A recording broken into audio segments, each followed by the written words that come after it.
Oke, jadi seperti itu ya. Tadi gaya dapat menghasilkan usaha. Kapan gaya menghasilkan usaha? Ketika ada perpindahan terjadi di situ. Ya. Oke.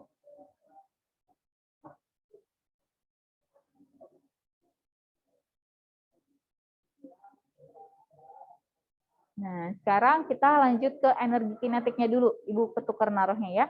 Jadi energi kinetik di situ adalah energi yang dimiliki oleh benda yang bergerak. Jadi bendanya memiliki kecepatan. Makanya kenapa energi kinetik dipengaruhi oleh massa dan kecepatan. Semakin besar massanya, energi kinetiknya semakin besar.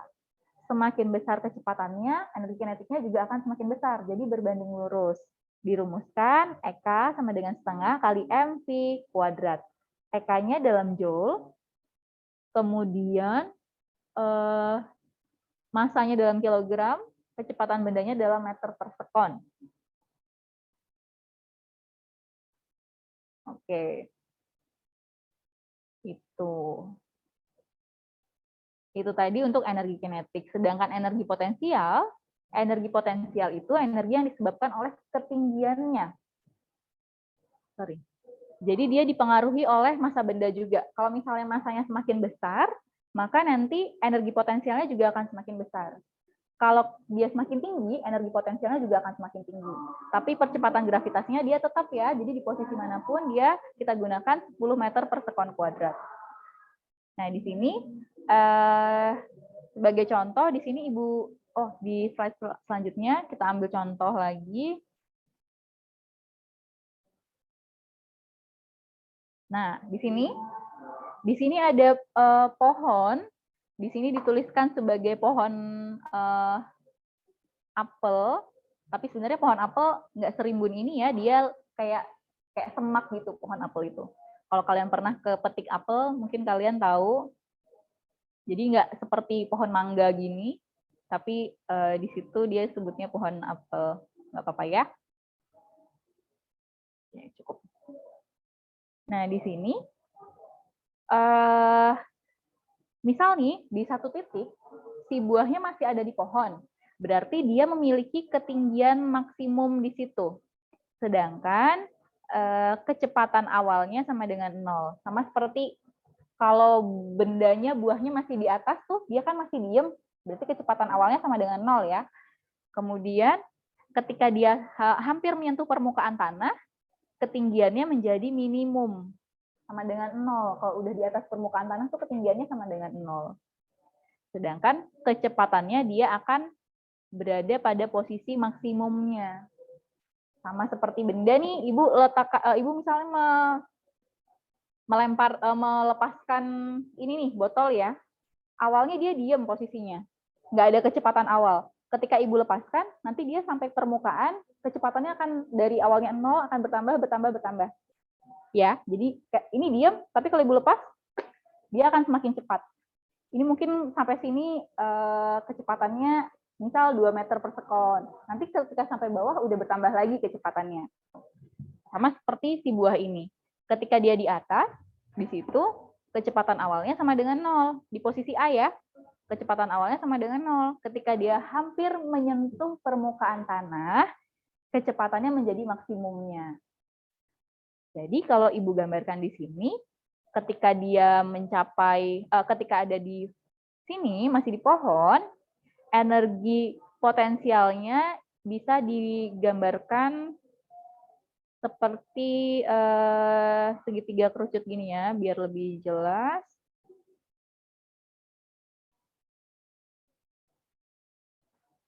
Ini ilustrasinya ya.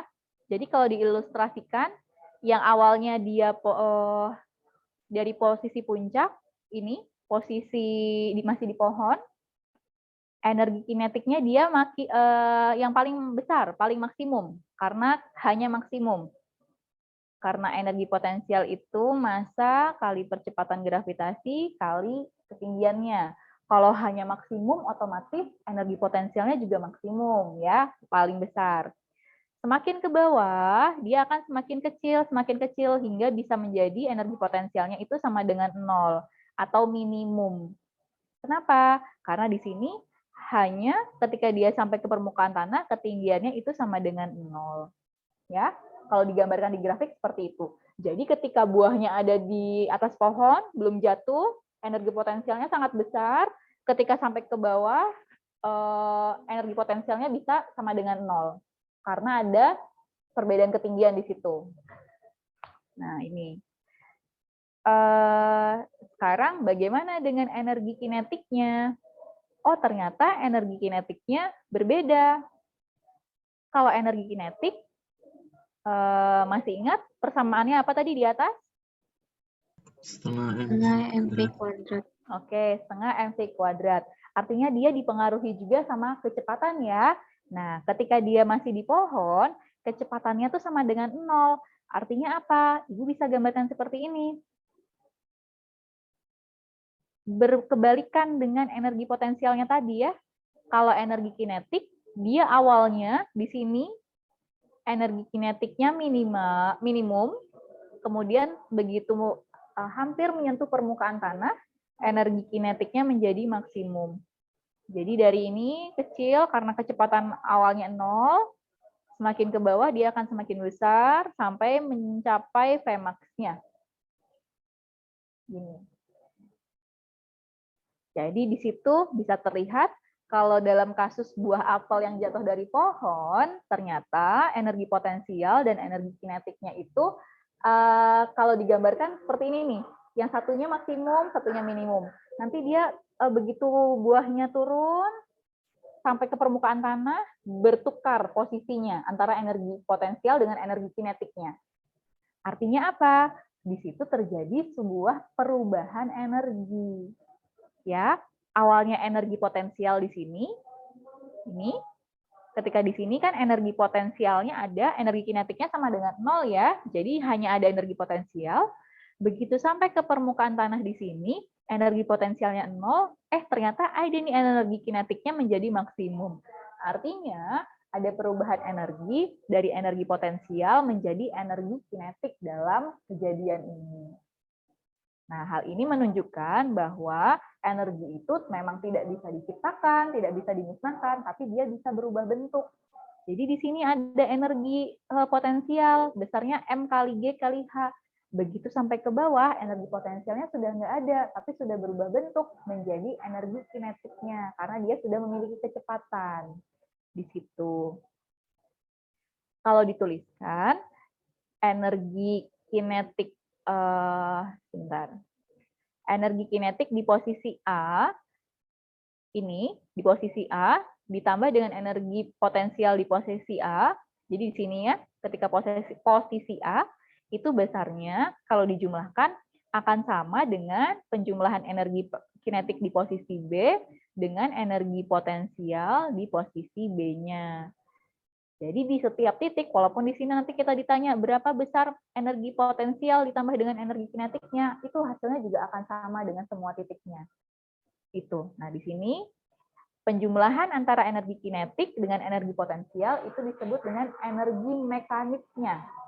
EM, energi mekanik, sama dengan energi kinetik ditambah energi potensial. Artinya apa? Energi kinetik A ditambah energi potensial A itu bisa kita tuliskan juga sebagai energi mekanik di posisi A.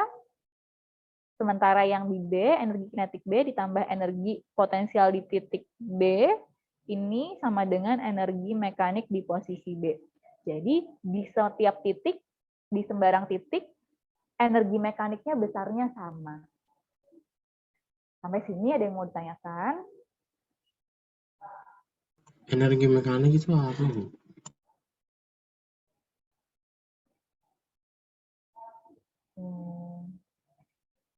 Jadi itu hukum kekekalan energi ya.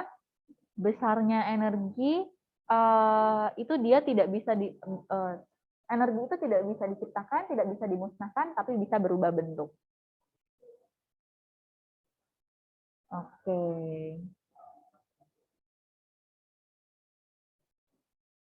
Energi mekanik itu adalah penjumlahan dari energi kinetik dan energi potensialnya. Jadi kayak energi geraknya gitu, energi mekanik. Total dari energi kinetik dan energi potensialnya.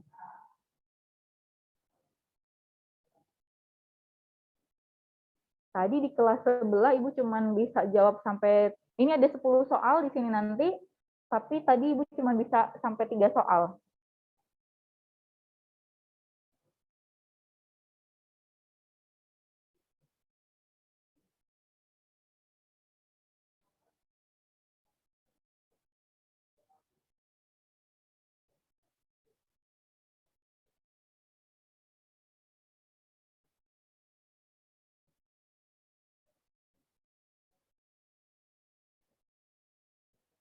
Nanti untuk lebih jelasnya kalian bisa baca dari modul yang pernah Ibu bagikan, bukan modul, buku IPA yang di bagian di bab ke-6 itu ya.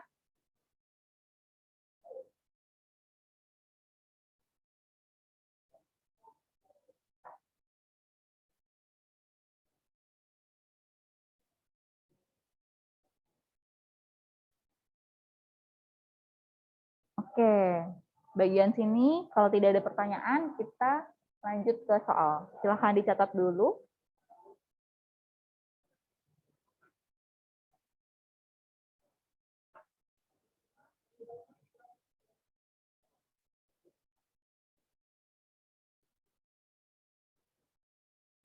Ibu, rumus Hamax itu pakai apa Bu rumusnya?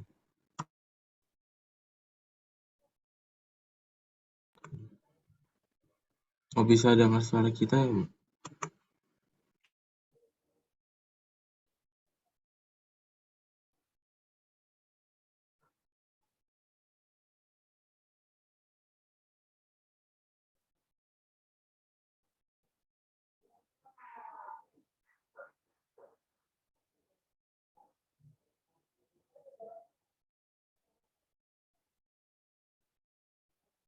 Ibu,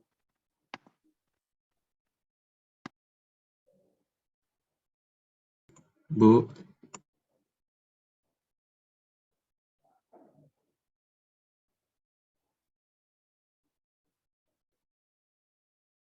Bu, Udah ya? Kita lanjutkan. Bu. Ibu nggak bisa dengar suara kita, nggak ada suara ya? Coba cek lagi Jehuda, Halo Bu. nggak ada suara yang masuk tuh. tes. Tes Bu. Bentar. Coba Tes Bu. cek lagi coba. Tes Bu. Tes. Nah, baru Bu. kedengeran. Kegoyang kayaknya. Ya, ngomong apa? Kita ngomong nih, Bu.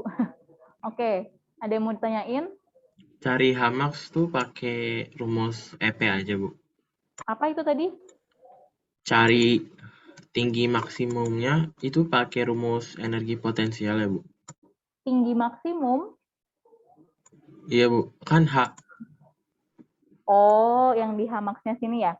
Oke, yang untuk Hamax di sini ketinggian maksimumnya ini biasanya nanti dikasih tahu di soal. Jadi contoh, ada sebuah buah dia berada di pohon dengan ketinggian 10 meter. Kemudian dia nanti jatuh bebas menyentuh permukaan tanah. Berarti ketinggian maksimalnya di situ yang dimaksudkan adalah tinggi pohonnya. Jadi kita nggak perlu cari tinggi maksimumnya sih sebenarnya di situ. Tapi bisa juga nanti coba Ibu carikan contoh soalnya ya. Kita gunakan ini aja nanti kalau di energi potensial. Oke Bu. Oke. Oke. Nah, sekarang kita coba untuk ke latihan soalnya ya. Nah, di sini ada soal seorang atlet angkat berat sedang mengangkat barbel dengan berat 710 Newton. Ia mengangkat beban sejauh 0,65 meter di atas dadanya. Oke, nah sebelumnya ini tadi Ibu ada yang kelupaan menyampaikan. Jadi untuk energi potensial itu ketinggiannya tergantung dari acuannya ya. Yang dimaksud acuan itu, misal nih ada tadi di sini tadi buahnya ada di pohon. Ditanya berapa energi potensialnya terhadap permukaan tanah. Berarti acuannya permukaan tanahnya tadi. Kalau misal di situ ada seseorang yang berdiri, gimana ya gambar manusia ya? Gini, misalnya ada orang ya di sini, kemudian ditanya berapa energi potensialnya dari si orang ini, maka nanti dicari selisih ketinggiannya. Jadi jadi energi potensial itu kita bisa hitung, dia tergantung dari patokannya mana kemana dulu nih. Misal lagi ada sebuah rak buku, nih bukunya di atas rak seperti ini, terus di rak buku itu ada meja. Nanti rak bukunya tingginya 2 meter, mejanya tingginya 0,85 meter. Berarti kalau ditanya energi potensial buku terhadap lantai itu berbeda dengan energi potensial buku terhadap permukaan meja. Jadi bisa seperti itu ya bentuk-bentuk soal. Nah, itu nanti kaitannya dengan soal ini tadi.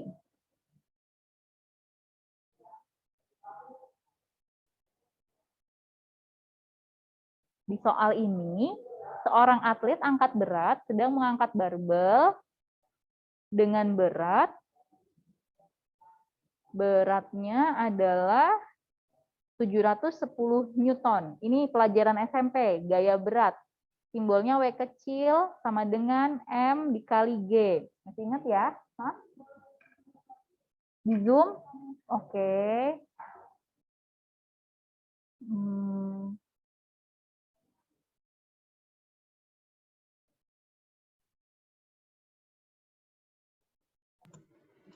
Ibu ngapus yang sebelahnya aja, Bu. Iya. Ini ya.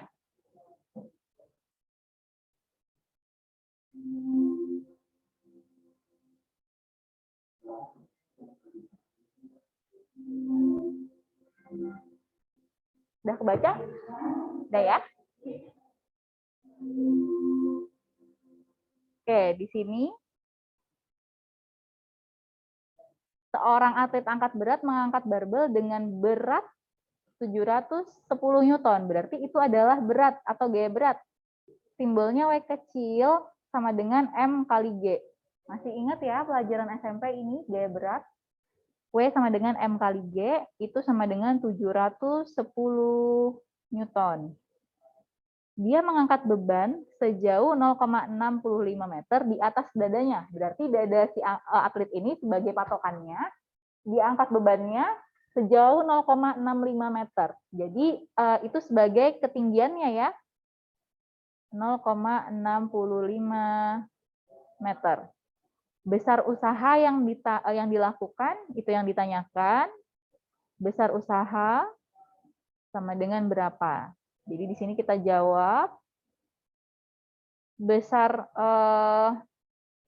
usaha. Masih ingat ya? Usaha itu sama dengan perubahan dari energi. Kalau kemarin tuh ada perubahan energi kinetik. Nah, karena di sini ada ketinggian, berarti energi yang kita gunakan adalah energi potensialnya. Jadi W-nya sama dengan perubahan energi potensial. Di sini perubahan energi potensial berarti sama dengan energi potensial di akhir dikurang dengan energi potensial pada posisi pertama. Sama dengan energi potensial M kali G kali H. Yang kedua dikurang, M, G, H1. Nah, di sini kan tadi 0,65 sebagai H2-nya. H1-nya berarti masih di atas dada karena dia patokannya berarti itu 0 ya di situ ya. Ibu tulis di sini H1-nya sama dengan 0. M kali G-nya tadi 710 dikali 0,65 dikurang 710 dikali 0 atau ini langsung aja deh. Dikurang 0 karena H1-nya sama dengan 0. Jadi bisa kita dapat besar usaha yang dilakukan pada barbel ketika diangkat adalah 710 dikali 0,65. Berapa ini? Coba hitung. 41,5. Berapa? 461,5 joule. 461,5. Satuannya? Joule. Joule, oke.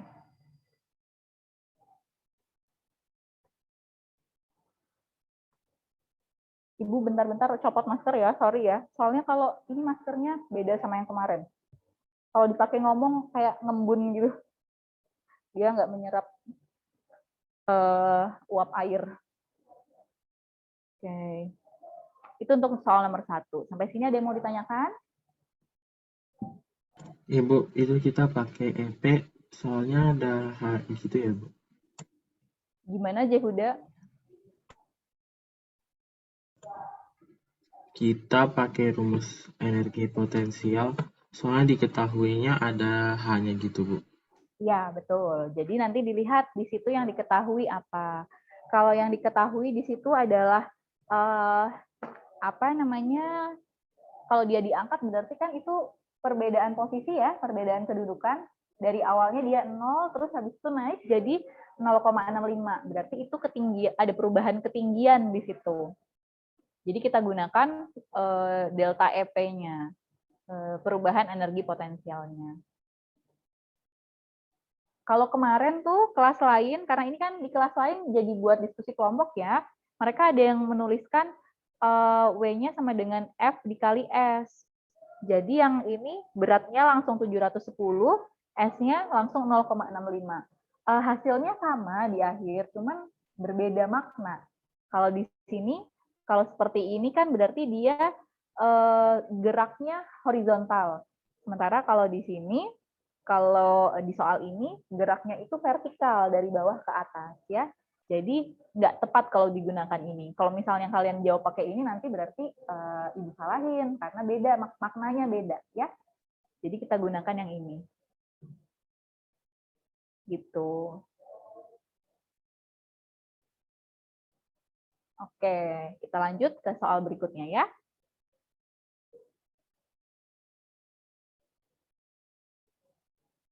Oh, langsung sini aja.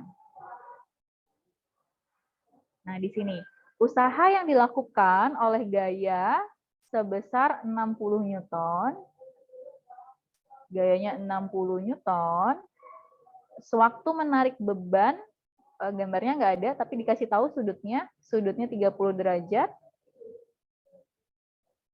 sejauh 10 meter, sama dengan berapa katanya? Yang ditanya itu usaha.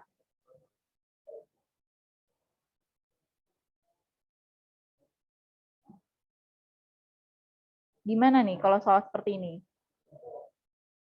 Menghitung usahanya? F cos theta kali S. F cos 30 Dikali delta S. F-nya. Gini, ya. Ya, Bu. Jadi W-nya sama dengan, langsung kita masukkan 60 cos 30 derajat dikali 10. W sama dengan cos 30 derajat berapa? Setengah akar 3. Oke. Kali setengah akar 3 dikali 10. Sama dengan, ini coret jadi 30 kali 10, 300 akar 3. Satuannya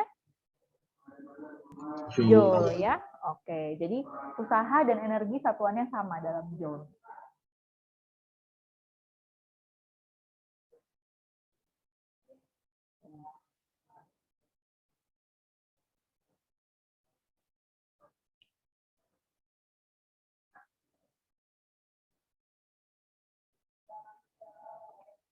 Silakan dicatat dulu.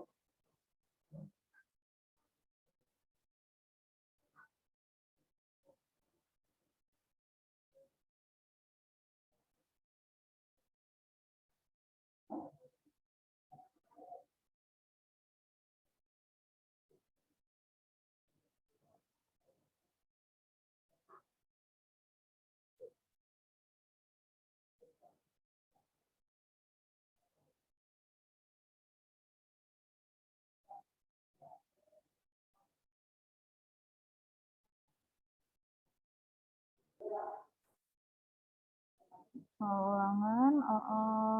Oke. Ada pertanyaan dari Jehuda. Nanti kalau di ulangan, kalau ada tentang kos gitu, kita harus hafal atau disediain keterangan. Untuk sudut istimewa sebenarnya sih kalian harus hafal. Tapi kalian di matematika udah belajar trigonometri belum, sudut-sudut ini? Belum ya? Belum. Belum, berarti nanti Baru vektor. ibu kasih informasi keterangannya ya. Jadi nggak perlu dihafalin dulu, nggak apa-apa. Nanti keterangannya nanti disediain kalau memang belum belajar di matematika. Oke. Kita ke soal berikutnya.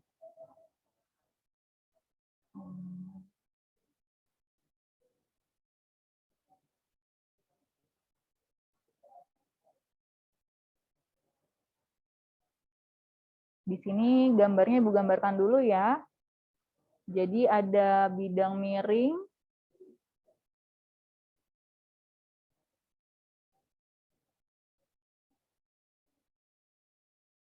Oke.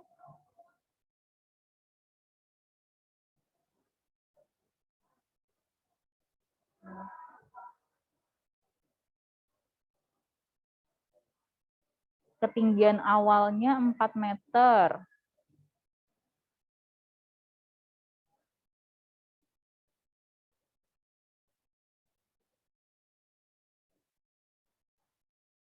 Seperti ini.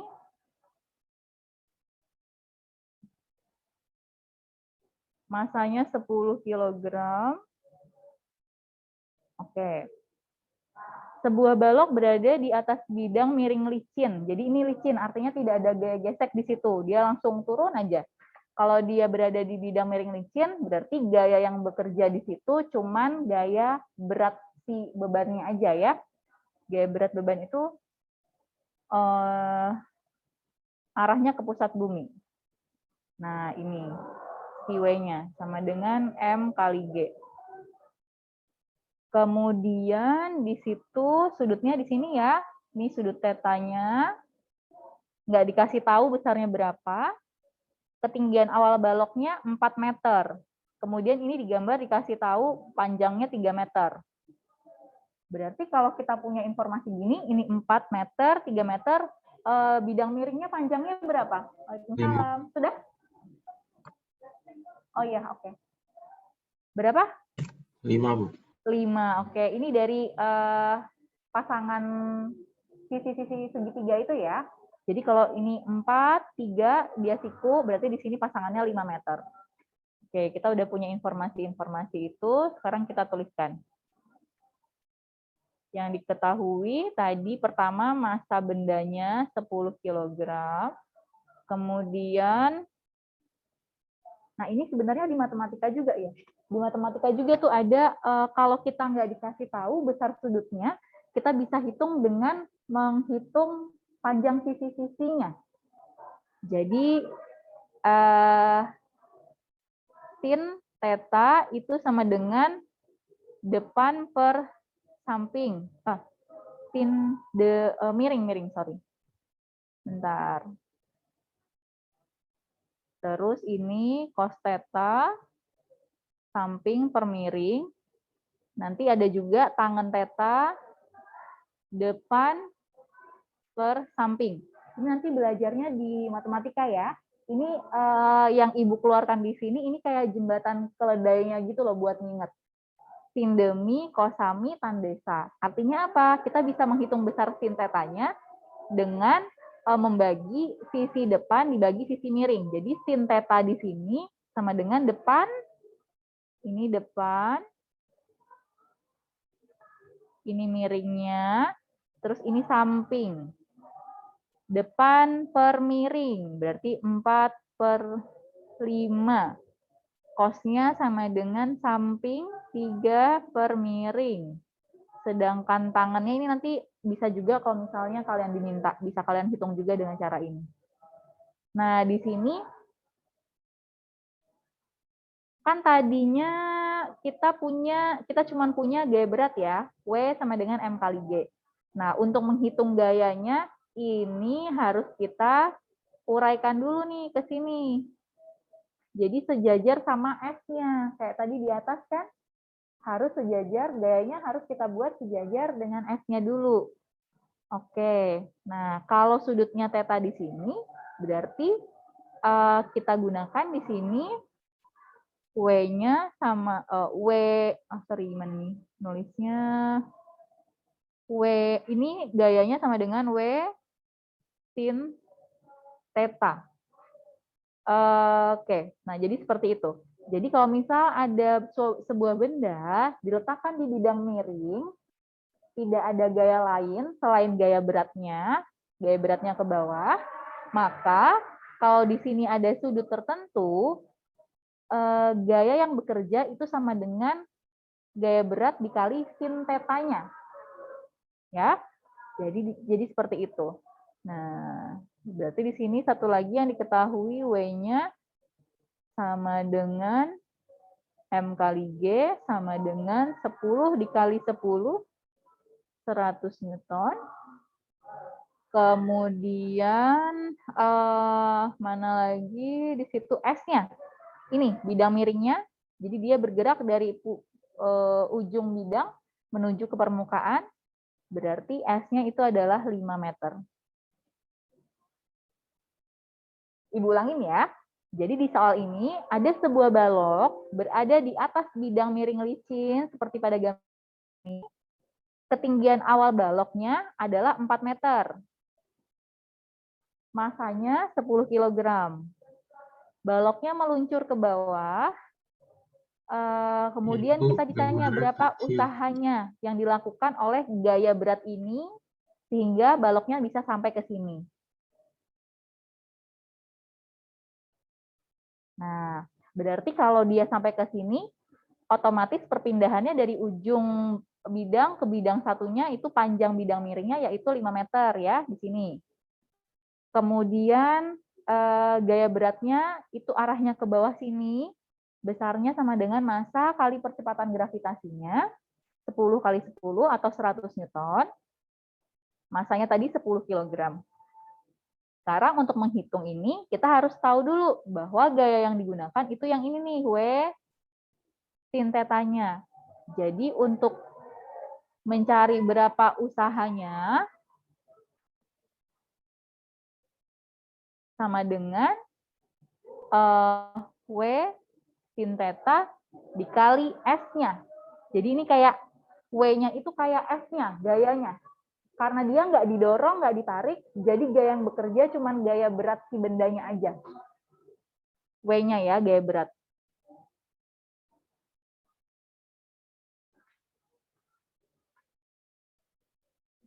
Iya. Oke.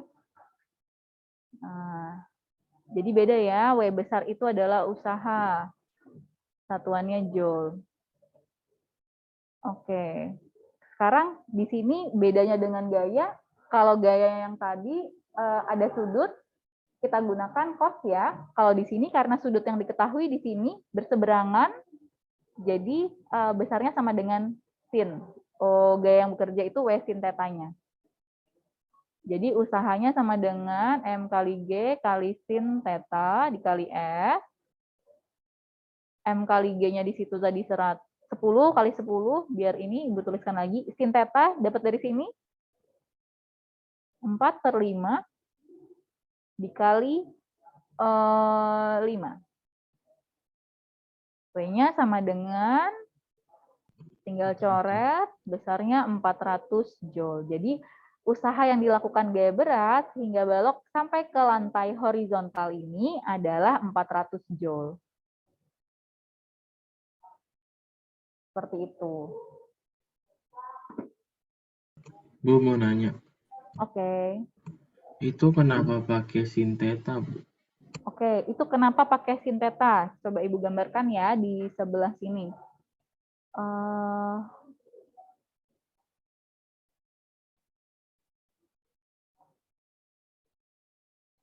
Nah, ini bidangnya tadi. Terus ini bendanya.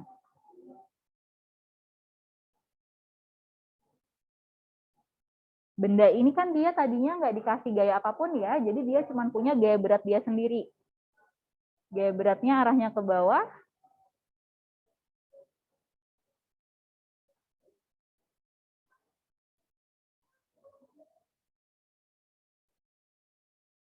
Besarnya M kali G. Maaf Bu, kecil banget Bu. Kenapa? Kecil Bu gambarnya. Kecilan ya. Oke.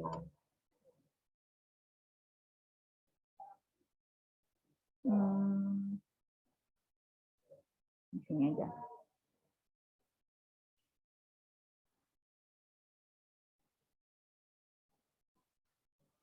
Nah, ini bidang miring ya. Bidang miring, kemudian ada benda di sini.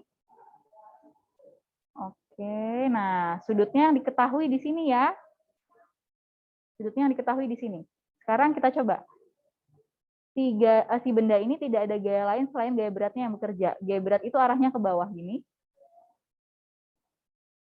Nah, kemudian karena kita harus cari tahu gaya yang bekerja di bidang miringnya, berarti nanti gayanya itu sama dengan yang Ibu gambarkan di sini.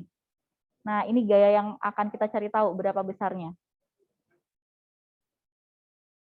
Nah, oke.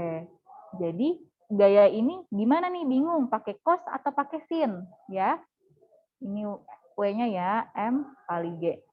Oke, sekarang kalau seperti ini kita coba uraikan ya. Nah, seperti ini. Jadi ini gaya berat, ada gaya berat yang arahnya ke sini dan ada gaya berat yang arahnya ke sini. Yang kita gunakan yang arahnya sejajar dengan bidangnya. Kalau sudutnya di sini, berarti ini sama dengan sudut yang mana nih? Sudutnya sama dengan di sini, ya. Ini pelajaran matematika, sudut berseberangan atau apa gitu kalau nggak salah materinya. Jadi besar sudut yang ada di sini, besarnya sama dengan sudut yang di sini. Nah, kemarin ingat ya, kalau sudutnya mendekati, kalau sudutnya dekat, mendekati, kita gunakan cos. Kalau sudutnya menjauhi, kita gunakan sin. Jadi besar yang gaya yang arah ke sini itu adalah W cos theta, sedangkan yang di sini W sin theta. Jadi ada dua, diuraikan jadi dua, kedua arah. Ada yang ke sini cos theta, yang ada ke sini sin theta-nya. Tapi yang kita gunakan cuman yang di bidang miringnya aja. Makanya di sini gayanya cuma ada satu, yaitu W sin theta. Dikalikan sama perpindahannya si S-nya itu tadi. Jadi kenapa kita pakainya sin? Karena sudut yang diketahui di sini. Kalau sudut yang diketahui di sini, besar sudut di sini nih, di bidang miring dengan permukaan ini, sama dengan sudut yang di sebelah sini. Kecuali kalau misal di sini kita tahu ada sudut alfa, ya, maka kita boleh gunakan langsung W cos alfanya. Jadi tergantung sudutnya yang mana yang diketahui. Coba ingat lagi yang kemarin tentang gaya. Jadi ada benda nih di sini, ditarik dengan gaya F, membentuk sudut theta. Nah, ini kan harus kita uraikan ke sini nih, yang sejajar dengan bidang, besarnya berapa? F cos theta. Kenapa? Karena sudutnya mendekati, jadi kita gunakan cos. Kalau di sini sudutnya menjauhi, jadi kita gunakan sin-nya. Kalau ternyata yang diketahui di sini, alfanya, maka bisa juga besarnya ini sama dengan F cos alfanya. Tapi biar nggak bingung, ini aja, lihat gambar yang sini aja ya. Gitu, Jehuda. Mudahan bisa menjawab ya, biar menjawab kebingungannya. Kasih Bu. Ya, sama-sama. Theta sama alpha tuh sebenarnya sama aja kan Bu? Sama aja. Theta alfa sama aja dalam sudut pokoknya menentukan sudut. Sudah selesai yang itu KTP. Oh, urutan awal-awal ya. Masih ada yang di sana? Oh.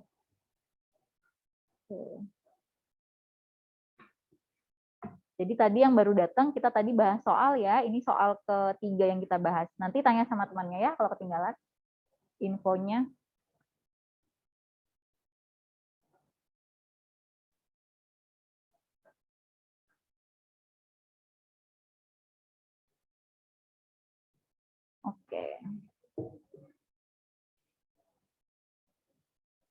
Iya.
Yang ini sudah. Kita lanjut ya ke nomor berikutnya.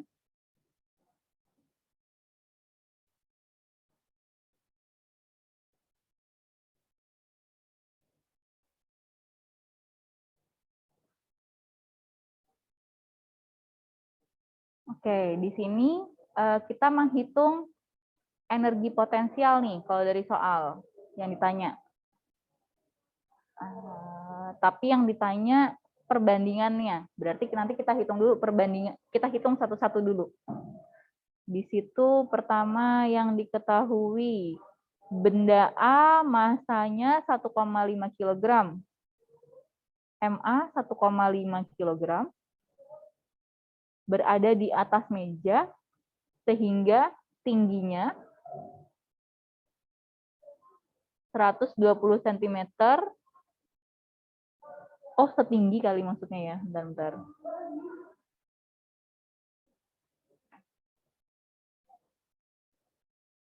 Setinggi 120 cm.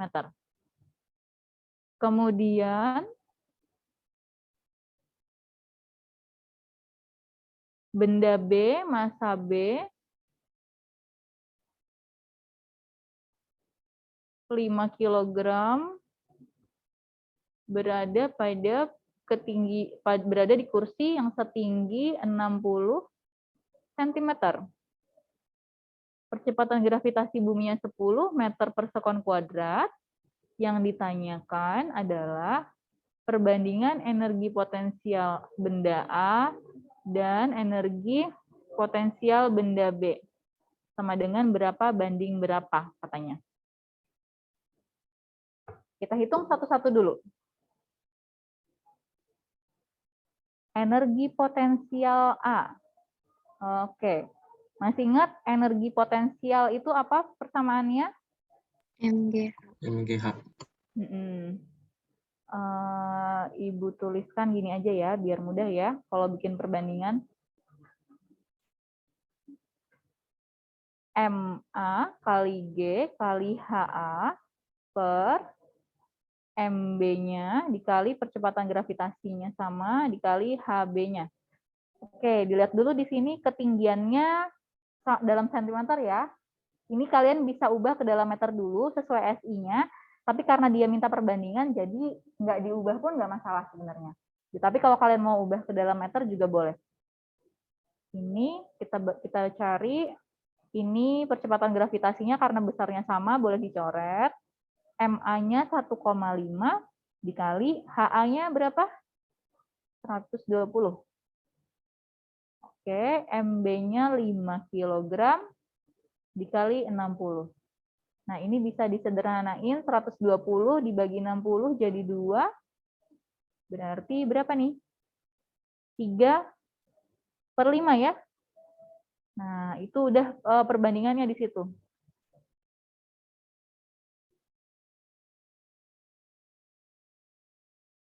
Jadi energi potensial A dibanding dengan energi potensial di titik B adalah 3/5. Ini jawabannya. Ibu, kalau dimeterin gimana? Dimeterin nanti hasilnya juga sama. Nih, kalau dimeterin berarti ini 120 kali 10⁻², Ini 60 kali 10 pangkat min 2 ya, dari sentimeter ke meter. Ini juga nanti dicoret. Habis. Gitu.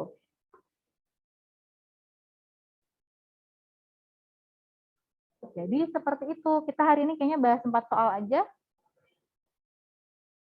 Untuk soal ini ada yang mau ditanyakan?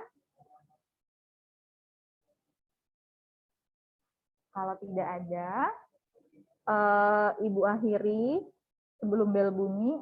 Nggak apa-apa, nanti kalau kalian mau ke toilet dulu, yang di sekolah.